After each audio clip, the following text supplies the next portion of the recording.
vous invite à prendre votre Bible et à regarder avec moi de nouveau dans l'épître de Paul aux Galates. Et nous allons terminer aujourd'hui le chapitre 3. Donc mon texte est à partir du verset 23 jusqu'au verset 29. Et j'ai intitulé ce message Unis en Jésus-Christ. Un en Jésus-Christ. Voilà ce que Paul est en train d'écrire ici aux Galates, parce que il y avait des gens que, au fur et à mesure que le Seigneur faisait entrer des gentils, ce qu'on appelle des païens, dans l'assemblée, d'autres voulaient toujours faire une distinction entre juifs et grecs. Et ici, Paul écrit pour dire que non, que maintenant en Jésus-Christ, il n'y a qu'un seul peuple, un seul corps, c'est lui le temple. Et ceux qui sont membres de son temple sont ceux que Dieu, le Père lui-même, a élus avant la fondation du monde et que le Seigneur Jésus-Christ a racheté par son sang et que Dieu le Père a justifié lorsque Christ a achevé son œuvre à la croix. Donc, unis en Jésus-Christ. Tout d'abord, donc, dans les versets 23 à 25 de ce texte, nous voyons comment la loi de Moïse était un tuteur ou bien un gardien jusqu'à la venue de Jésus. Paul écrit ici, avant que la foi vînt, nous étions enfermés sous la garde de la loi, en vue de la foi qui devait être révélée. Ainsi, la loi a été comme un pédagogue pour nous conduire à Christ, afin que nous fussions justifiés par la foi.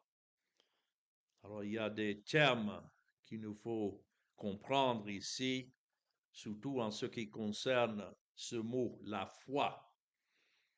Il dit avant que la foi vienne. Cela ne veut pas dire qu'il n'y avait pas de croyants dans l'Ancien Testament ou bien sous la loi. Mais ici, il utilise le terme la foi comme un synonyme de Christ. Donc, on peut lire cela tout le long de ce passage. Avant que Christ vînt, nous étions enfermés sous la garde de la loi. Et puis, à la fin du verset 24, afin que nous fussions justifiés, ce n'est pas par notre croyance, mais par la foi, c'est-à-dire Christ, parce que Christ est l'objet de la foi. Et donc, il est question ici de ce que les élus étaient sous la dispensation de la loi, c'est-à-dire tout le temps du début de la création du monde jusqu'à ce que Christ soit venu dans le monde, avant que Christ ne soit envoyé par le Père dans ce monde.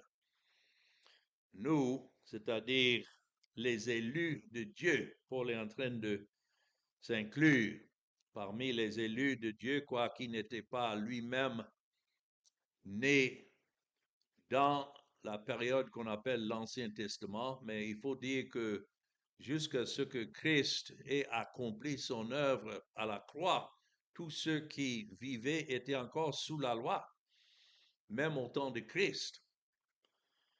Et comme nous allons voir, il n'est pas venu simplement pour suspendre la loi, mais pour l'accomplir. Donc, quand il dit nous, il s'inclut là parmi les élus de Dieu. Nous étions gardés sous la garde de la loi. Ici, Paul utilise un mot différent et une idée différente de celle qu'il a écrite dans l'Écriture qui a confiné tous sous le péché dans le verset précédent. Nous avons vu ça la dernière fois quand il dit dans le verset 22, mais l'Écriture a tout renfermé sous le péché, afin que ce qui avait été promis fût donné par la foi en Jésus-Christ. Quand ça dit par la foi en Jésus-Christ, encore, ce n'est pas en train de parler de notre croyance en Christ, mais par la foi qui est compris en Jésus-Christ. Tout ce qui concerne la foi concerne le Seigneur Jésus-Christ. Et pour voir la suite, à ceux qui croient. Ceux qui croient sont ceux en qui Dieu a révélé Christ, ou bien la foi. Mais ce mot renfermé sous le péché est différent dans le grec au moins, de ce que nous lisons ici dans le verset 23, avant que la foi vint, nous étions enfermés sous la garde. Ici, le mot est utilisé comme l'emprisonnement. L'idée derrière d'être sous la garde protectrice de quelqu'un. Nous étions donc en quelque sorte emprisonnés par notre propre péché sous la loi. Mais il y a aussi un autre sens ici où elle nous gardait en garde à vue. C'est comme si on prend quelqu'un et pour sa protection, on l'enferme et il est placé en garde à vue. Et cela, en ce qui concerne les élus, c'était leur état que Dieu, dans sa patience, a traité avec ceux de l'Ancien Testament qu'il a choisi jusqu'à ce que la foi vienne, c'est-à-dire l'objet de la foi, ou Christ vienne et accomplisse la loi. J'espère que cela nous aide à mieux comprendre cela. Mais ça nous fait poser la question alors, comment les élus de Dieu dans l'Ancien Testament étaient-ils gardés en garde à vue sous la loi, tout comme une personne accusée et arrêtée et gardée en garde à vue jusqu'à ce que son cas soit jugé. Si vous voulez regarder avec moi dans Romains chapitre 3 et les versets 24 et 25, c'est là que nous voyons l'explication donnée par l'apôtre Paul, certainement sous l'inspiration de l'Esprit de Dieu. Donc c'est la parole de Dieu. Dans Romains chapitre 3 et le verset 24 nous dit, ils sont gratuitement justifiés par sa grâce. Qui? Ceux qui étaient nés dans le péché et qui étaient sous la condamnation de la loi sont maintenant gratuitement justifiés par sa grâce. Comment? Par le moyen de la rédemption qui est en Jésus-Christ. Donc, en ce qui concerne les élus de Dieu, tout a changé au moment où Christ est venu et a donné sa vie, payé la dette pour réconcilier ceux-là. Le fait d'être élus ne signifiait pas qu'ils étaient alors nés déjà justifiés ou réconciliés. Non, il fallait que Christ vienne et qu'il les rachète à Dieu. Ils étaient choisis par Dieu avant la fondation du monde, mais c'était pour être délivrés et justifiés par le sang versé du Christ. Et c'est verset 25 qui explique ce temps de patience de Dieu. C'est écrit dans le verset 25, c'est lui, Jésus-Christ, que Dieu le Père a destiné par son sang à être pour ceux qui croiraient victime propitiatoire. Il ne faut pas penser que c'est le fait de croire qui était alors leur propitiation devant Dieu. Non, c'est pour ceux qui croiraient, c'est-à-dire ceux que l'Esprit de Dieu devait et doit attirer à Christ. C'est pour cela qu'il a été fait victime propitiatoire. Maintenant, faites attention à la suite, afin de montrer sa justice. Il signifie maintenant, depuis la croix, montrer sa justice, parce qu'il avait, notons, laissé impunis les péchés commis auparavant. Ça, ce n'est pas en train de parler de tous les êtres auparavant, mais laisser les péchés commis auparavant de ceux qui lui appartenaient. Les Abraham, les David, les Isaac, les Joseph et autres, Isaïe, ceux de l'Ancien Testament qui appartenaient à Dieu par son élection. Mais c'est comme il avait laissé impunis leurs péchés, comme c'est écrit, quand c'est écrit commis auparavant. Ça parle de ceux dans l'Ancien Testament. Notons, au temps de sa patience. Pourquoi Dieu n'avait pas puni leur péché? Ce n'était pas qu'ils ne méritaient pas sa condamnation, mais Dieu avait déjà ordonné à ce que leur péché soit imputé à son Fils lorsque son Fils serait venu dans le monde et qu'il avait accompli la justice à leur égard. Et vous remarquerez, verset 25, ce temps sous la loi est appelé un temps de sa patience, afin, dis-je, regardez verset 26, de montrer sa justice comment? Dans le temps présent, c'est-à-dire depuis la croix, de manière à être juste tout en justifiant celui qui a la foi en Jésus-Christ, celui en qui la foi est révélée, qui est en Jésus-Christ.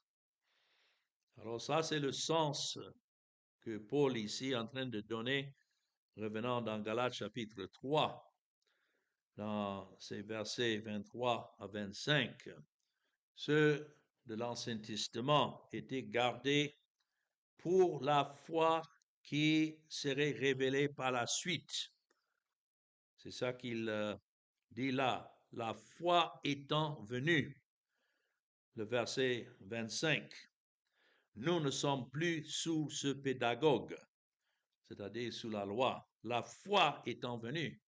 Encore, il y avait des croyants dans l'Ancien Testament, donc ça ne parle pas là d'une croyance, mais la foi étant venue, c'est-à-dire Christ étant venu.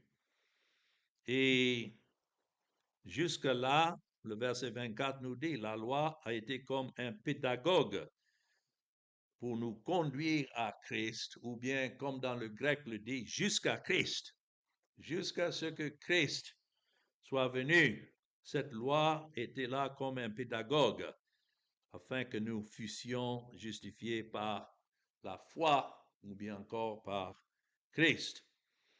Donc la loi de Moïse était en vigueur comme garde jusqu'à ce que Christ soit révélé dans la chair. Et par conséquence, la loi qui était le tuteur jusqu'à ce que Christ soit venu, alors c'est afin que nous soyons justifiés par la foi ou bien par Christ.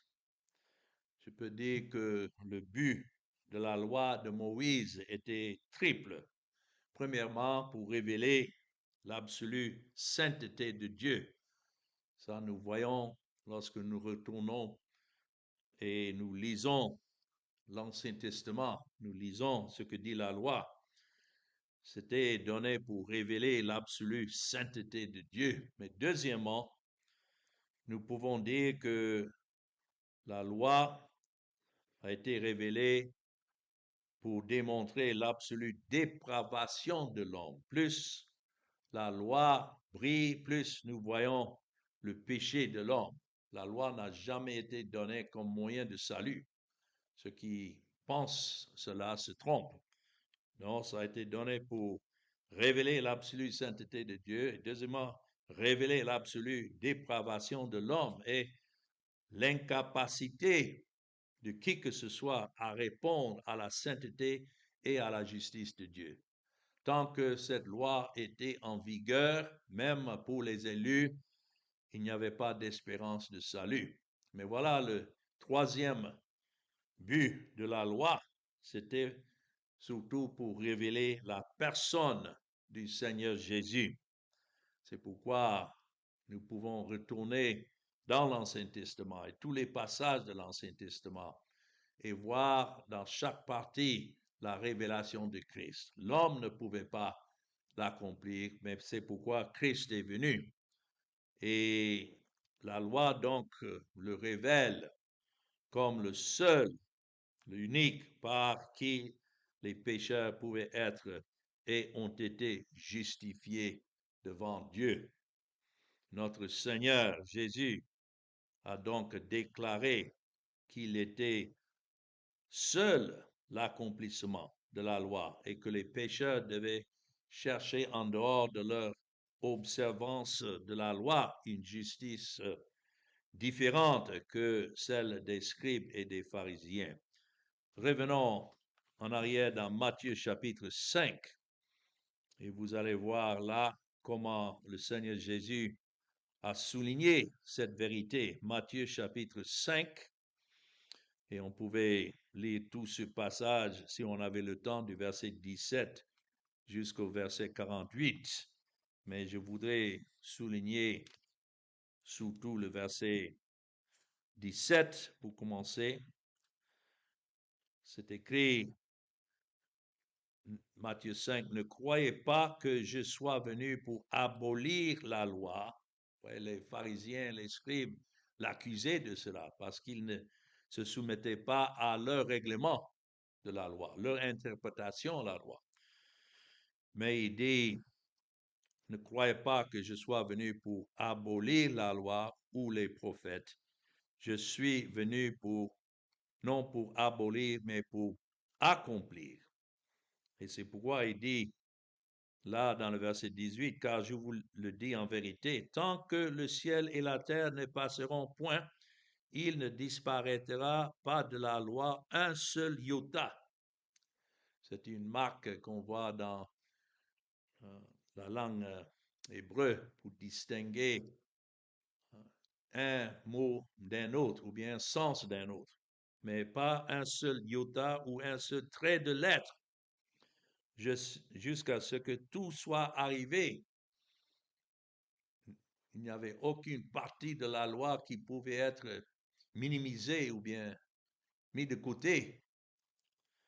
Et il dit ça, celui donc qui supprimera l'un de ses plus petits commandements et qui enseignera aux hommes à faire de même. Ça parle de ceux qui disent aux gens, il faut faire votre mieux pour achever la loi. Et même si vous ne pouvez pas le faire parfaitement, au moins Dieu peut vous récompenser pour l'effort. Ça, c'est de minimiser les plus petits commandements et laisser croire aux gens qu'ils pouvaient en fait obéir. Mais il dit, cela sera appelé le plus petit dans le royaume des cieux. Mais celui qui les observera et qui enseignera à les observer, celui-là sera appelé grand dans le royaume des cieux. C'est pourquoi nous ne minimisons pas la loi simplement parce que l'homme ne peut pas l'obéir. Nous devons déclarer la loi, la parole telle qu'elle, mais sachant que c'est pourquoi Christ est venu. Et c'est pourquoi verset 20 est clé, car je vous le dis, si votre justice ne surpasse celle des scribes et des pharisiens, vous n'entrerez point dans le royaume des cieux. Quand il dit, si votre justice ne surpasse celle des scribes et des pharisiens, les scribes et les pharisiens étaient très stricts en ce qui concerne la loi. Mais ce que Christ est en train de dire, c'est qu'il fallait une justice au-delà de l'effort de l'homme. Et de là, il parle de sa propre obéissance à la loi. Voilà ce qu'il nous faut. Ça, c'est la justice qui surpasse celle des scribes et des pharisiens. C'est la justice que Christ lui-même a accomplie. Notre chère pécheresse s'efforcerait peut-être de nous faire prouver notre sainteté par la loi, ou bien, comme les gens le disent, par notre obéissance personnelle ou nos efforts à la loi. Mais Dieu avait pour but de nous prouver pécheurs. Les hommes s'efforcent à se prouver saints par leur obéissance, mais la loi a été donnée pour nous prouver pécheurs. Mais revenant dans mon texte, encore je voudrais revenir sur le verset 25. La foi étant venue. C'est après que la foi est venue. Et là encore, il faut comprendre après que Christ est venu. Nous ne sommes plus sous la tutelle de la loi. Une fois que Christ est venu et a accompli la loi, tous les élus de Dieu ont été retirés de sous la tutelle de la loi et placés en Christ. Même, je n'étais pas encore né, mais ma position à cause de l'œuvre de Christ était maintenant, je n'étais plus sous la condamnation de la loi, mais j'étais placé en Christ lorsqu'il a pris chair et sa postérité était chacun de ceux que le Père lui avait donnés. C'est lorsqu'il a accompli la loi lui-même, pas seulement la lettre de la loi, mais l'esprit de la loi, et par sa mort donc a justifié en un temps et un lieu et par un sacrifice, son sacrifice. Alors, nous sommes en Christ depuis lors. Et ça, c'est vrai pour tous ceux qui croiraient dans les années à venir. Si leur dette a été payée déjà par Christ, ils sont nés dans ce monde déjà en lui, déjà justifiés par Dieu. Bien sûr, ils sont nés comme pécheurs et il faut, avec le temps, que l'Esprit révèle Christ en eux. Mais voilà la promesse, l'Esprit révélera Christ en chacun pour qui Christ a payé la dette. Cela doit nous réconforter, surtout lorsque nous prêchons. Nous ne savons pas qui sont les élus, pas, mais nous savons certainement que si quelqu'un est élu et que Christ est venu payer sa dette, donc elle sera effectivement attirée à Christ au moment voulu par Dieu.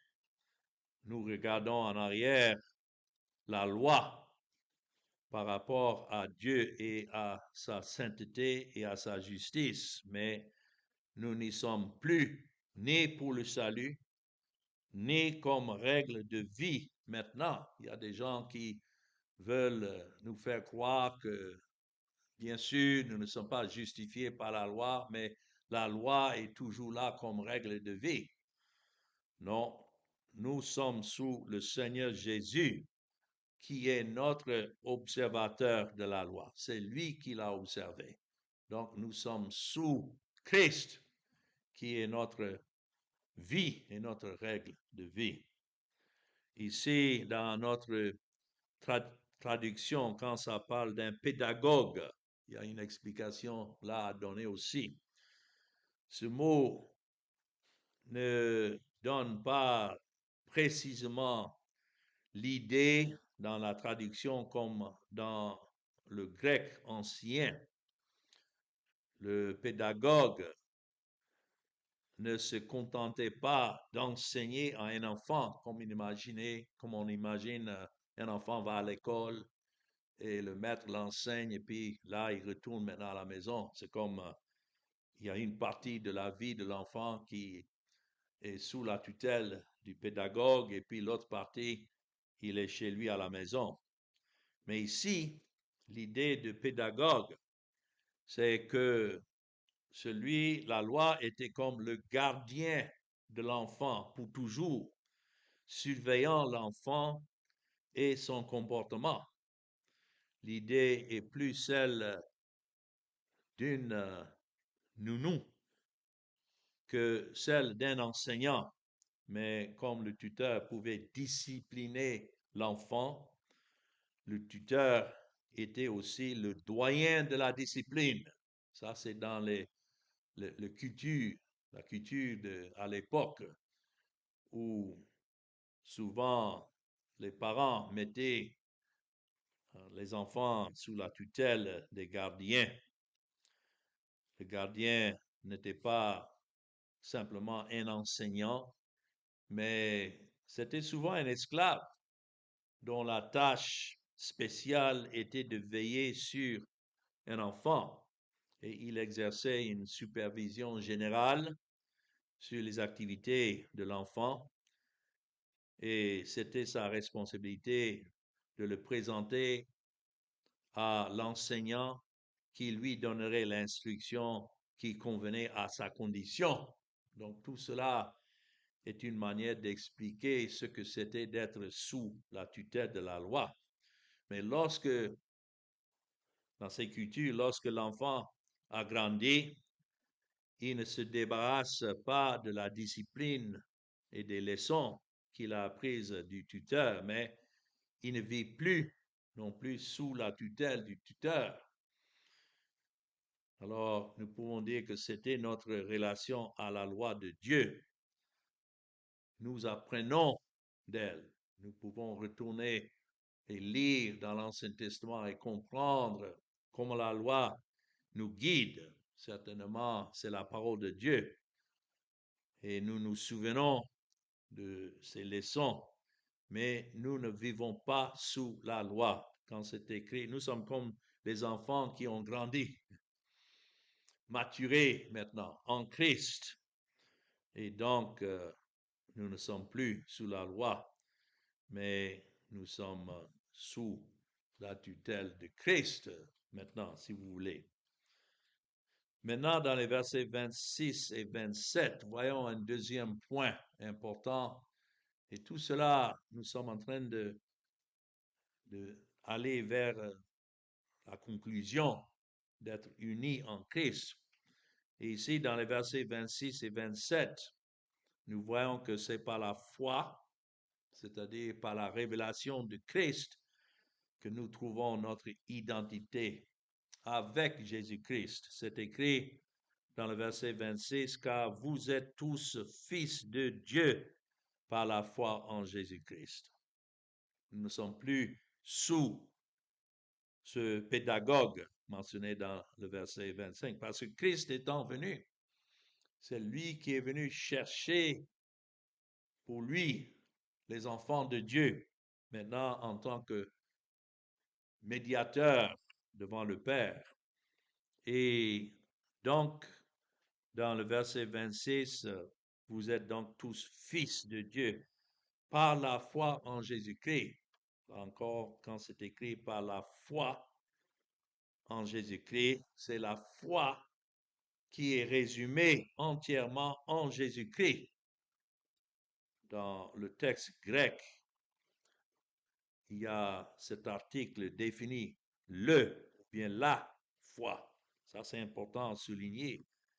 C'est en connexion avec Christ, la révélation de Christ et son œuvre. Et comparé à ce qui était enseigné parmi les Galates, ça c'était une déclaration révolutionnaire dans la pensée juive traditionnelle. Il y avait ceux qui pensaient que même avec la venue de Christ, que la vie chrétienne exigeait toujours une observance personnelle de la loi. Et c'était souvent dit, comme dans la prédication aujourd'hui, que pour être vraiment proche de Dieu, il y en a qui disent, oui, Christ est mort, c'est vrai, mais quand ils disent mais, ils sont en train de complètement annuler ce qui était dit jusque-là. Il n'y a pas de mais. Mais ils disent c'est vrai, Christ est venu, point. C'est en lui qui est notre vie. Mais pour eux, ils enseignaient pour être vraiment proches de Dieu et pour être considérés comme fils de Dieu, il fallait continuer à observer la loi. Et il y en a même qui prêchent qu'un jour au jugement, chaque désobéissance, même si Christ est mort, sera maintenant punie. À quoi sert alors la mort de Christ si effectivement il y a une partie qu'il a accomplie et puis le reste dépend de nous? Ça, ce n'est pas une bonne nouvelle. Ici, Paul dit simplement, et j'aime la simplicité de l'évangile, Paul dit que nous pouvons être considérés comme fils de Dieu d'une manière complète en lui, et cela par la foi. Là encore, ce n'est pas le fait que nous croyons à cela qui nous rend fils de Dieu. Non, nous croyons parce que nous étions déjà fils de Dieu, par l'élection de Dieu et par l'œuvre de Christ au salut. Et c'est l'Esprit qui vient maintenant révéler en ceux qui sont déjà fils de Dieu l'œuvre de Christ. Et c'est pourquoi il crie Abba, Père, comme Paul le dit dans le livre de Romains. Ça, c'est vraiment une idée révolutionnaire pour la plupart de ceux qui se considèrent même aujourd'hui comme chrétiens, parce que il y a ces doubles points qui sont souvent enseignés. Christ est mort, mais il fallait maintenant vous aussi obéir à la loi. Mais ici, ce que Paul décrit, premièrement, c'est une position impressionnante. Être parmi les fils de Dieu signifie que nous avons une relation spéciale avec Dieu en tant que Père aimant et affectionné, déjà à notre égard inconditionnel, qui n'exige pas de nous d'abord une obéissance pour lui de manifester son amour. C'est un lieu ici d'affection, un lieu de soin et d'attention particulier d'être appelé enfant de Dieu. Le fait que nos enfants désobéissent, nous n'allons pas leur dire non, mais vous n'êtes plus alors mon enfant. Non, nous avons en Christ cette position impressionnante parce que tout dépend de l'œuvre de Christ et non pas de nous.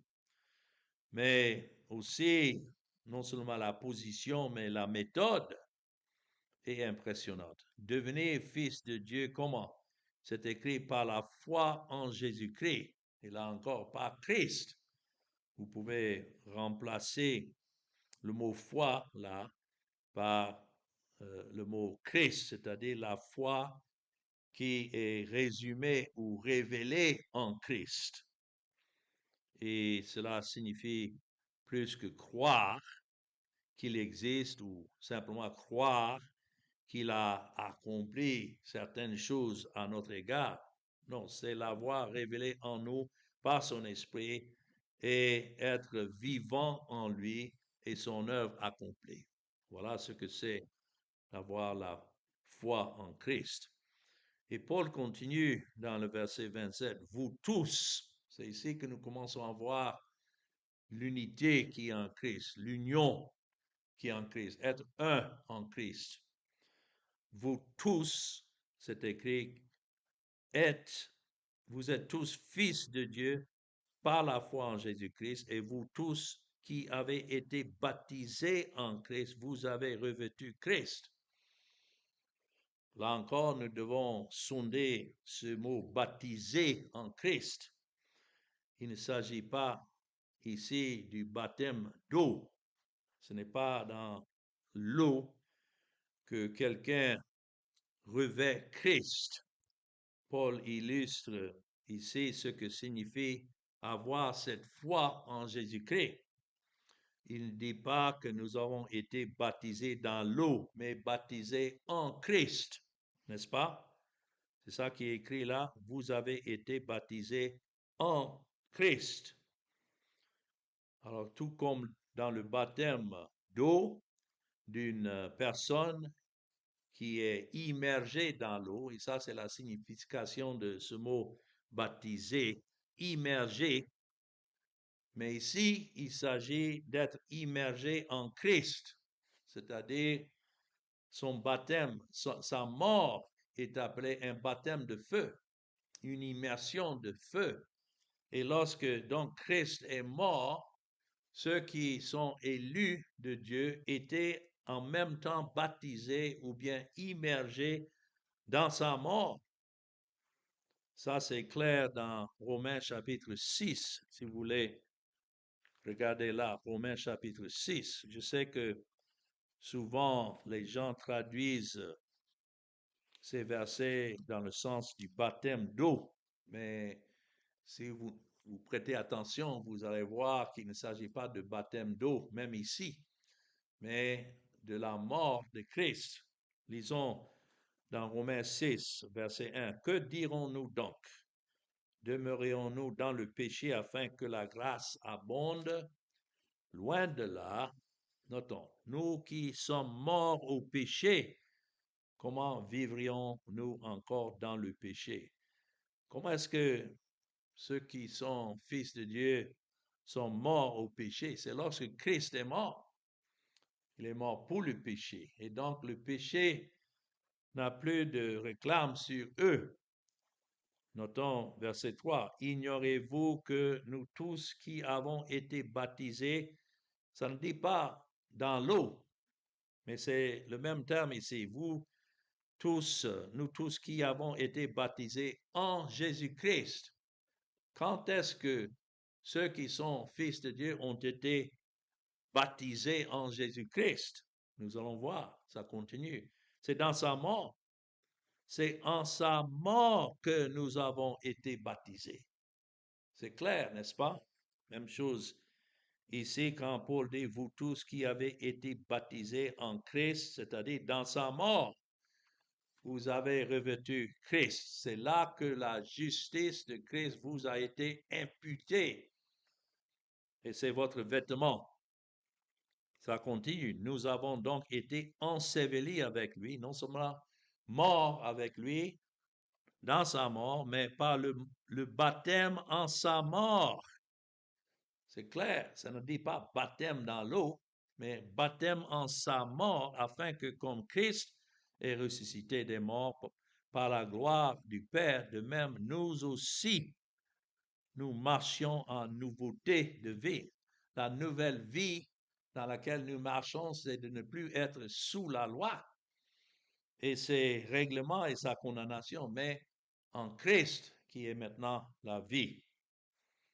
Donc, il convient, revenant dans notre texte dans Galates 3, de souligner que c'est le baptême qui nous sauve vraiment, mais c'est notre immersion en Jésus. Ce n'est pas le baptême dans l'eau qui sauve, mais c'est la mort de Christ. Si une personne n'a pas été baptisée en Christ, c'est-à-dire s'il n'est pas une de celles pour qui Christ est mort, le baptême d'eau ne peut rien changer en cela. Quelqu'un pourrait être plongé 1000 fois dans l'eau et cela ne ferait aucune différence éternelle. Si une personne a été baptisée en Christ, c'est-à-dire en sa mort, comme c'est écrit dans Matthieu 6, sa mort pour eux était leur baptême. Lorsqu'il est mort, ils étaient morts en lui. Lorsqu'il est ressuscité, c'est en lui qu'ils sont ressuscités. Alors, c'est ainsi que recevoir le baptême dans l'eau représente ce qui a été déjà accompli pour ceux qui confessent Christ. Et c'est écrit, donc, vous avez revêtu Christ, Galates 3 et le verset 27. Une autre façon d'exprimer notre immersion en Jésus est de dire que nous avons revêtu Christ. Ça, c'est sa justice imputée par Dieu. Dans le langage original, cette phrase a l'idée de revêtir en costume. Ainsi, nous nous revêtons de Jésus comme notre identité lorsque l'Esprit de Dieu se révèle en nous. D'abord, baptisé avec lui dans sa mort et ensuite l'ayant revêtu par son esprit. En fait, la façon dont nous nous habillons a un impact réel sur notre manière de penser, d'agir. La façon dont nous nous habillons a un impact réel sur notre apparence aux yeux des autres.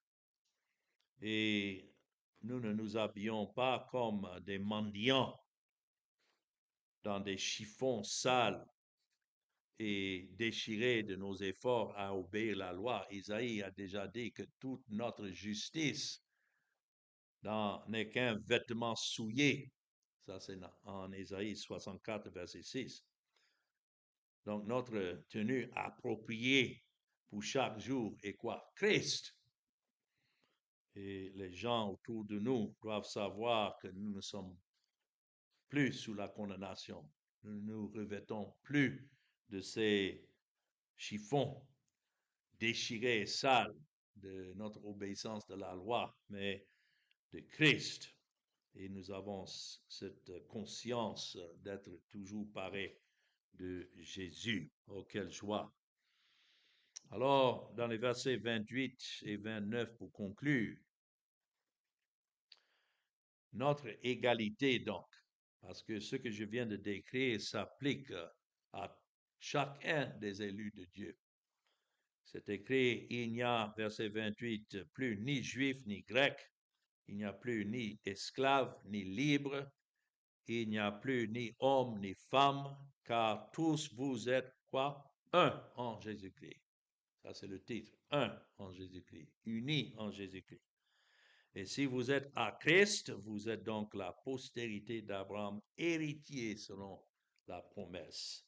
Lorsque Dieu a promis une postérité à Abraham, comme nous avons déjà vu dans le verset 16 de ce chapitre, il ne s'agit pas de plusieurs comme postérité, mais comme il s'agissait d'une seule, et de ta ou bien à ta postérité, c'est-à-dire à Christ. Donc, il n'y a ni juif ni grec. Ça aussi, c'était une révolution étonnante, surtout pour les juifs qui avaient l'habitude de penser que c'est eux, en tant que peuple, qui avaient la priorité. Mais jusqu'à ce que Christ vienne, il œuvrait et préservait cette nation pour faire venir son Fils, comme il l'avait promis. Mais maintenant que Christ est venu, cette distinction entre juifs et grecs est abolie.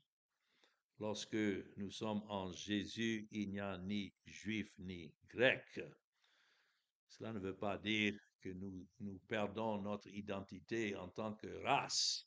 Nous restons toujours ce que nous sommes, mais il s'agit ici en ce qui concerne notre salut. En Christ, il n'y a ni esclave ni libre, il n'y a ni homme ni femme, car vous êtes tous un en Jésus-Christ. La ligne de démarcation entre juifs et grecs n'est pas la seule ligne de démarcation effacée en ce qui concerne notre position devant Dieu en Jésus. Toute ligne de démarcation est effacée maintenant que Jésus est notre identité. Nous sommes ce que nous sommes en lui. Cela est plus important que toute identité intérieure que nous possédions. C'est pourquoi c'est la folie pour nous de croire que nous sommes d'une race supérieure, culture supérieure. Non. En Christ, tout cela disparaît. Nous sommes un en Jésus-Christ.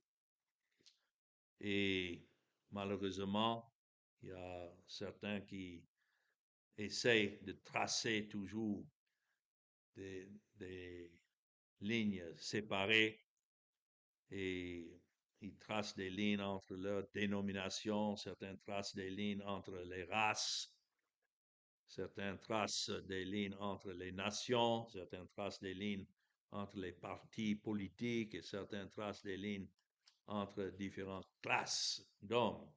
Mais ici, nous voyons qu'il n'y a pas de distinction comme cela en Christ. Oh, quelle bénédiction de savoir cette unité en Christ. Selon la promesse de Dieu qu'il a faite à Abraham, si vous êtes à Christ, vous êtes donc la postérité d'Abraham, sa véritable postérité. Il y en a aujourd'hui qui veulent nous faire croire que c'est des Juifs qui sont toujours le peuple préféré de Dieu, mais ce n'est plus le cas. Lorsque Christ est venu, les Juifs l'ont renoncé. Et jusqu'à aujourd'hui, c'est le cas. Et donc, sont sous la condamnation. Mais s'il y en a qui sont élus de Dieu, comme des païens, ceux-là sont héritiers de Dieu selon la promesse faite à Abraham. Parce que Dieu a dit à Abraham, en toi, dans ta postérité, toutes les nations de la terre seront bénies. Cela ne veut pas dire de bénir Israël, mais sa postérité, c'est-à-dire Christ, tous ceux qui sont élus dans toutes les nations de la terre, du monde, sont bénis en lui. Quelle unité, donc, d'être en Christ. Alors que le Seigneur bénisse sa parole que nous venons d'entendre. Amen.